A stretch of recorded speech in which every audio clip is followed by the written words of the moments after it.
ನಮಸ್ಕಾರ ಪ್ರಿಯ ವೀಕ್ಷಕರೇ, ತ್ರಿಶಕ್ತಿ ಚಾನಲ್ಗೆ ಸ್ವಾಗತ. ವೀಕ್ಷಕರೇ, ಇವಾಗ ಒಂದು ಅದ್ಭುತವಾಗಿರೋಂಥ ಜನಗಳಿಗೆ ಯಾವ ರೀತಿಯಂಥ ಬಾಧೆಗಳು ಅನುಭವಿಸೋದು ಅಂದರೆ, ನಾವು ಮಾಟ ಮಂತ್ರಗಳು ನಾವು ಅನುಭವಿಸ್ತಾ ಇರ್ತೀವಿ. ಅಂದರೆ ಗ್ರಹಗಳಿಂದನೇ ನಮಗೆ ಮಾಟ ಮಂತ್ರಗಳು, ಅನಾರೋಗ್ಯಗಳು, ಆರೋಗ್ಯಗಳು, ಮನಸ್ಸಿಗೆ ನೆಮ್ಮದಿ ಇಲ್ಲ, ಗಂಡ ಹೆಂಡತಿ ಸಮಸ್ಯೆ, ಇವೆಲ್ಲ ಗ್ರಹ ಬಲಗಳಿಂದ ನಮಗೆ ತೊಂದರೆಗಳು ಬರೋದು. ಗ್ರಹಗತಿಗಳು ಚೆನ್ನಾಗಿದೆ ಅಂದರೆ ನಮಗೆ ಯಾವ ಕಷ್ಟನೂ ಬರೋದಿಲ್ಲ. ತಲೆ ಮೇಲೆ ಕಲ್ಲಾಕಿದ್ರೂ ಏನೂ ಆಗೋದಿಲ್ಲ. ನಮಗೆ ಗ್ರಹಗತಿಗಳು ಕೆಟ್ಟೋಯ್ತು ಅಂದಾಗ ನೀವೆಲ್ಲೇ ಬಚ್ಚಿಟ್ಕೊಂಡ್ರೂ ನಿಮ್ಮನ್ನು ಬಿಡೋದಿಲ್ಲ. ಆ ಥರ ಈ ಗ್ರಹಗತಿಗಳನ್ನ ನೀವು ಶಾಂತ ಪಡಿಸ್ಕೊಂಡ್ರಿ ಅಂದರೆ ನೀವು ಧನ್ಯರಾಗ್ತೀರ. ಇದನ್ನು ಬಿಟ್ಟು ಯಾವ್ಯಾವುದೋ ಬೇರೆ ಬೇರೆ ವಿಧಾನಗಳಲ್ಲಿ ನೀವು ಮಾಡೋಕ್ಕೆ ಹೋದಾಗ ನಿಮಗೆ ಅದು ಸಿದ್ಧಿ ಆಗಲ್ಲ. ಮುಂಚಿತವಾಗಿ ನೀವು ಮಾಡಬೇಕಾಗಿರೋದು, ನೀವು ಈ ನವಗ್ರಹ ಮಂತ್ರ, ನವಗ್ರಹ ಚಕ್ರ ಮನೆಯಲ್ಲಿ ಶಾಶ್ವತವಾಗಿ ಇರಬೇಕು. ಮನೆಯಲ್ಲಿ ಸುಖ, ಶಾಂತಿ, ನೆಮ್ಮದಿ, ಮಕ್ಕಳಿಗೆ ಆರೋಗ್ಯ, ಗಂಡ ಹೆಂಡತಿ ಸಮಸ್ಯೆ ಸೊರಗಬೇಕು, ಗಂಡ ಹೆಂಡತಿ ಅನ್ಯೂನ್ಯವಾಗಿರಬೇಕು.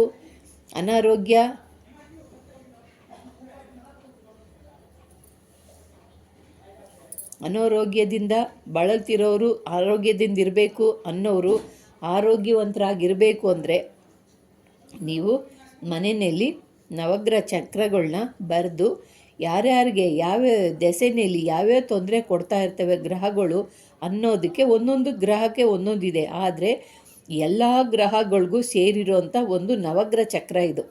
ಈ ನವಗ್ರಹ ಚಕ್ರ ನೋಡಿ, ಇದರಲ್ಲಿ ಎಲ್ಲ ಇದೆ ನೋಡಿ.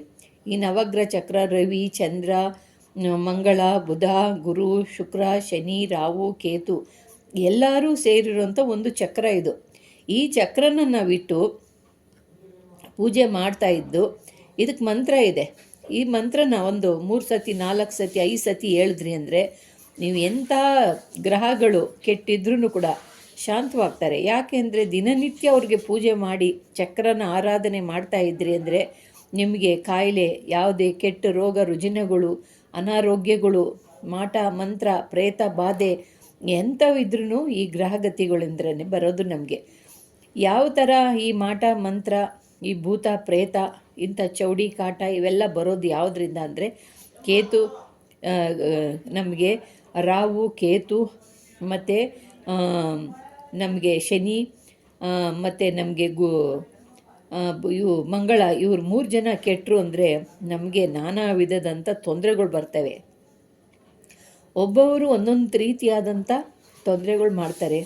ಶುಕ್ರನು ನಮಗೆ ಕೆಟ್ಟಾಗ, ನಮಗೆ ಒಳ್ಳೆ ರೀತಿಯಲ್ಲಿದ್ದಾಗ ಶುಕ್ರ ದೆಸೆ ಬಂತು ಅಂತಾರೆ. ಕೆಟ್ಟಾಗ ನಮಗೆ ನೀಚ ರೀತಿಯಲ್ಲಿ ಕಾರ್ಯಗಳು ನಡೀತವೆ.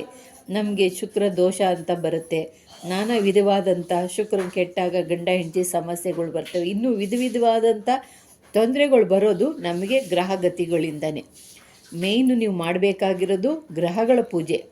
ಇದನ್ನು ಮಾಡಿ ನೀವು ಇನ್ನು ಬೇಕಾದರೂ ಮಾಡಿ, ಆವಾಗ ನಿಮಗೆ ಎಲ್ಲದರಲ್ಲೂ ಜಯಿಸ್ಕೊಂಡು ಬರ್ತೀರ. ಇವ್ರನ್ನ ಶಾಂತಿ ಪಡಿಸಿದ್ರೆ ನಮಗೆ ಎಷ್ಟೆಷ್ಟು ಹೋಮಗಳು ಮಾಡ್ತಾರೆ, ಏನೇನೋ ಮಾಡ್ತಾರೆ, ಆದ್ರೂ ಅದು ಪರಿಹಾರ ಆಗಿರೋದಿಲ್ಲ. ಅದು ಯಾಕೆ?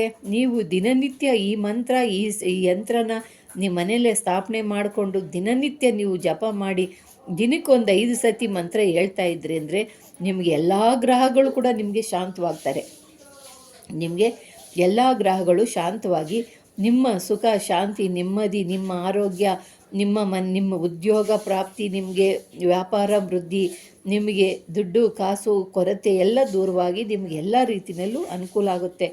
ಬೆಟ್ಟವಾಗಿ ಬರೋದು ಒಂದು ಮಂಜಿನ ಗೆಡ್ಡೆ ಹಂಗೆ ಕರಗೋಗುತ್ತೆ. ಯಾಕೆ ಅಂದರೆ ಗ್ರಹಗಳ ಅನುಗ್ರಹ ಇರುತ್ತಲ್ಲ, ದಿನನಿತ್ಯ ಅವ್ರನ್ನ ನಾವು ಪೂಜೆ ಮಾಡ್ತಿರ್ತೀವಲ್ಲ, ಅದರಿಂದ ಅವ್ರನ್ನ ನಾವು ಪ್ರಾರ್ಥನೆ ಮಾಡೋದ್ರಿಂದ ಬೆಟ್ಟವಾಗಿ ಬರೋದು ಅದು ಹಂಗೆ ಮಂಜಿನ ಗೆಡ್ಡೆ ಕರಗ್ದಂಗೆ ಕರಗೋಗುತ್ತೆ.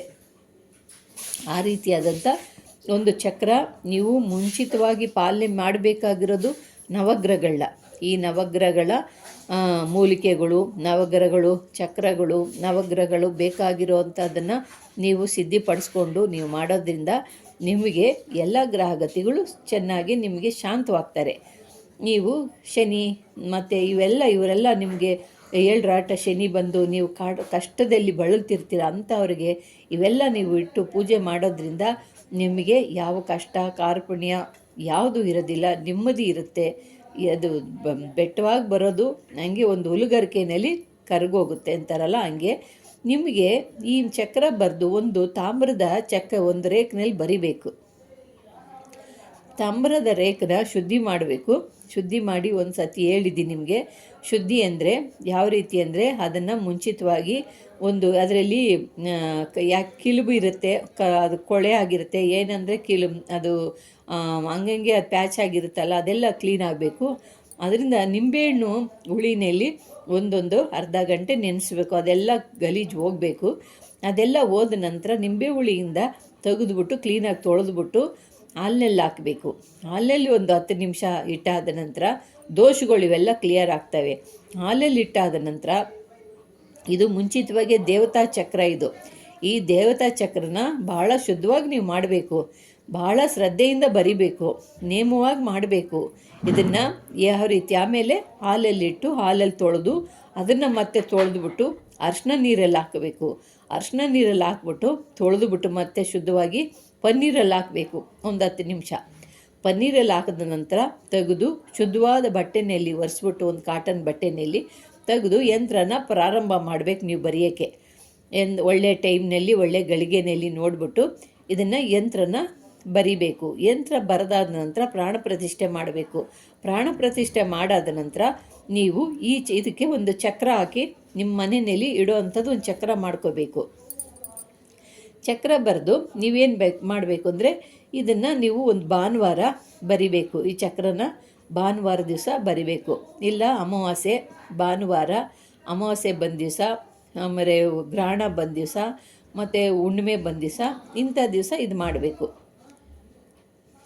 ಮಾಡಾದ ನಂತರ ಇದನ್ನು ನೀವೇನು ಮಾಡಬೇಕು, ಇದಕ್ಕೆ ಬೇಕಾಗಿರೋಂಥ ವಸ್ತುಗಳು ಹೇಳ್ತೀನಿ. ಇದಕ್ಕೆ ಏನೇನು ವಸ್ತುಗಳು ಹಾಕಬೇಕು ಅಂದರೆ, ಬಿಳಿ ಎಕ್ಕದ ಬೇರು, ಬಿಳಿ ಗುರುಗಂಜಿ ಬೇರು, ಮಯೂರಶಿಖಿ, ಜಟಮಸಿ, ಎಡಮುರಿ, ಬಲಮುರಿ, ಅಂಕೋಲೆ, ಸಂಕೋಲೆ, ನಾಗಮಸ್ತೆ, ರಕ್ತಭೂತಾಳೆ, ಇವೆಲ್ಲ ನೀವು ಹಾಕಿ ಚೆನ್ನಾಗಿ ಕುಟ್ಟಬೇಕು. ಇದನ್ನೆಲ್ಲ ಕುಟ್ಟಿ ಪುಡಿ ಮಾಡಿ ಪೌಡ್ರ್ ಮಾಡ್ಕೋಬೇಕು. ಪೌಡ್ರ್ ಮಾಡಿ ಏನು ಮಾಡಬೇಕು, ಸ್ವಲ್ಪ ಇದು ಪನ್ನೀರ್ನಲ್ಲಿ ಕಲಿಸ್ಕೋಬೇಕು ಆ ಪೌಡ್ರನ್ನ. ಅದನ್ನು ಹಿಂಭಾಗಕ್ಕೆ ಲೇಪನೆ ಮಾಡಬೇಕು. ಚೆನ್ನಾಗಿ ಮಂದವಾಗಿ ಲೇಪನೆ ಮಾಡಬೇಕು. ಲೇಪನೆ ಮಾಡಿಬಿಟ್ಟು ಅದಕ್ಕೆ ಅದ್ರ ಮೇಲೆ ಬೂರ್ಜ್ ಪತ್ರ ಹಚ್ಚಬೇಕು. ಬೂರ್ಜ್ ಪತ್ರ ಹಚ್ಚಿಬಿಟ್ಟು ಅದನ್ನು ಬೂರ್ಜ್ ಪತ್ರ ಹಚ್ಚಾದ ನಂತರ ಅದನ್ನು 1-2 ದಿವಸ ಒಣಗಕ್ಕೆ ಬಿಡಬೇಕು. ಕ್ಲೀನಾಗಿ ಆ ರೇಖೆ ಎಷ್ಟು ಅಗಲ ಇದೆಯೋ ಅಷ್ಟಾಗಲಕ್ಕೆ ಬೂರ್ಜ್ ಪತ್ರ ಹಾಕಿ ಅದನ್ನು ಹಂಗೆ ಬೂರ್ಜ್ ಪತ್ರ ಹಾಕಿ ಮೆತ್ತಬಿಟ್ಟು ಇಟ್ಟುಬಿಡಬೇಕು. ಇಟ್ಟು ಅದು ಒಣಗಿದ ಮೇಲೆ ನೀವೇ ನಿಮ್ಮ ಮನೇಲಿ ಯಾವುದನ್ನ ಒಂದು ಇದಿದ್ದರೆ, ಏನು ಫೋಟೋ ಹಾಕಿರೋದು ಒಂದು ಇದಿದ್ದರೆ ಅದರಲ್ಲಿ ನೀವು ಇಲ್ಲ ಅಂದರೆ ಫೋಟೋ ಸ್ಟುಡಿಯೋಗೆ ಹೋಗಿ ಅವ್ರ ಹತ್ರ ಹೇಳಿ ಇದನ್ನು ಏನು ಹುಷಾರಾಗಿ ಮಾಡಬೇಕು ಅಂತೇಳಿ ನೀವು ನಿಂತ್ಕೊಂಡು ಇದನ್ನು ಅದು ಬೀಳ್ದಂಗೆ ಮೂಲಿಕೆಗಳು ನೀವು ಅದನ್ನು ನೀವು ಮೆತ್ತಿಸಿ ಮತ್ತು ಅದಕ್ಕೆ ಒಂದು ಫ್ರೇಮ್ ಹಾಕ್ಸ್ಬೇಕು. ಫ್ರೇಮ್ ಹಾಕ್ಸಿ ತಗೊಂಡು ಬಂದು ಮತ್ತೆ ಮನೆಯಲ್ಲಿ ತಗೊಂಡು ಬಂದು ಶುದ್ಧವಾಗಿ ತೊಳೆದು ಒರೆಸ್ಬಿಟ್ಟು ಅದಕ್ಕೆ ಗಂಧ ಕುಂಕುಮ ಎಲ್ಲ ಹಚ್ಚಿ ಮತ್ತು ಅರ್ಚನೆ, ಧೂಪ, ದೀಪ, ನೈವೇದ್ಯ ಇದೆಲ್ಲ ನೀವು ನೀಡಬೇಕು. ನೀಡಿ ಅದಕ್ಕೆ ನೈವೇದ್ಯಲ್ಲಿಟ್ಟು ಅದಕ್ಕಾದ ನಂತರ ಮಂತ್ರ ಇದೆ, ಇದು ನವಗ್ರಹ ಮಂತ್ರ. ಅದನ್ನು ಒಂದು ದಿನಕ್ಕೆ ಒಂದು 5 ಸತಿನೋ ನಿಮ್ಗೆ ಎಷ್ಟು ಸತಿ ಸಾಧ್ಯವಾಗುತ್ತೋ ಅಷ್ಟು ಸತಿ ಕೂತ್ಕೊಂಡು ಜಪ ಮಾಡಿ. ಇದಾದ ನಂತರ ನಿಮ್ಗೆ ಎಂಥ ಕಷ್ಟಗಳು ಯಾವ ಕಾರ್ಯ ಆಗೋದಿಲ್ವೋ ಅಂಥ ಕಾರ್ಯಗಳೆಲ್ಲ ಸಿದ್ಧಿ ಆಗುತ್ತೆ. ಯಾವ ವ್ಯಾಪಾರ ಮಾಡ್ತಿರ್ತೀರ ಅಂಥವ್ರಿಗೆ ವ್ಯಾಪಾರ ಆಗುತ್ತೆ. ಯಾರು ರಿಯಲ್ ಎಸ್ಟೇಟ್ ಮಾಡ್ತಿರ್ತೀರ ಅಂಥವ್ರಿಗೆ ಈ ಕೆಲಸಗಳೆಲ್ಲ ಸಿದ್ಧಿ ಆಗುತ್ತೆ. ಮತ್ತು ನೀವು ಯಾರು ಮನೆಯಲ್ಲಿ ಉದ್ಯೋಗ ಮತ್ತು ಬೇರೆ ಬೇರೆ ಅನಾರೋಗ್ಯದಿಂದ ಹಾಸ್ಪಿಟ್ಲಲ್ಲಿ ಬಳಲ್ತಿರ್ತೀರೋ ಅವ್ರಿಗೆಲ್ಲ ಇದು ಸಿದ್ಧಿ ಆಗುತ್ತೆ. ನೀವು ಆರೋಗ್ಯವಂತರಾಗ್ತೀರ, ಗಂಡ ಹೆಂಡತಿ ಅನ್ಯೂನ್ಯಾಗಿರ್ತೀರ. ಇದನ್ನೆಲ್ಲ ಈ ರೀತಿ ಮಾಡಿ ನೀವು ಮನೇಲಿಟ್ಟು ಈ ಯಂತ್ರನ ಪೂಜೆ ಮಾಡಿ. ಇದರಿಂದ ನಿಮ್ಮ ಮನೆಯಲ್ಲಿ ಸುಖ, ಶಾಂತಿ, ನೆಮ್ಮದಿ, ಆರೋಗ್ಯ, ಮಕ್ಕಳು ಚೆನ್ನಾಗಿ ಓದೋ ಮಕ್ಕಳು ಚೆನ್ನಾಗಿ ಓದ್ತಾರೆ. ಮಕ್ಕಳು ದಿನನಿತ್ಯ ಮನೆಯಲ್ಲಿ ಕಿರಿಕಿರಿ ಮಾಡ್ತಾರೆ, ಅಂಥ ಮಕ್ಕಳೆಲ್ಲ ಸರೋಗ್ತಾರೆ. ಇದನ್ನು ಮಾಡಿ ಪೂಜೆ ಮಾಡಿ ಪ್ರಿಯ ವೀಕ್ಷಕರೇ, ನಿಮಗೆ ಎಲ್ಲದಕ್ಕಿಂತ ಮೇನ್ ಆಗಿರುವಂಥದ್ದು ನವಗ್ರಹ ಚಕ್ರಗಳು, ನವಗ್ರಹ ಯಂತ್ರಗಳು, ನವಗ್ರಹ ಮಂತ್ರಗಳು ಹೇಳ್ಕೊಂಡು ಮುಂದಿನ ಕಾರ್ಯ ಮಾಡಿ. ಇದರಿಂದ ನಿಮಗೆ ಸಕಲ ಸಂಪತ್ತುಗಳು ನಿಮಗೆ ದೊರಕುತ್ತೆ, ನವಗ್ರಹಗಳು ನಿಮಗೆ ನೀಡ್ತಾರೆ. ಈ ನವಗ್ರಹಗಳ ಅನುಗ್ರಹಕ್ಕೋಸ್ಕರ ನೀವು ಇದೆಲ್ಲ ಮಾಡಿ ಮನೇಲಿಟ್ಟು ಪೂಜೆ ಮಾಡಿ ಪ್ರಿಯ ವೀಕ್ಷಕರೇ. ಇಷ್ಟವಾದರೆ ಲೈಕ್ ಮಾಡಿ, ಶೇರ್ ಮಾಡಿ, ಸಬ್ಸ್ಕ್ರೈಬ್ ಮಾಡಿ. ನಮಸ್ಕಾರ.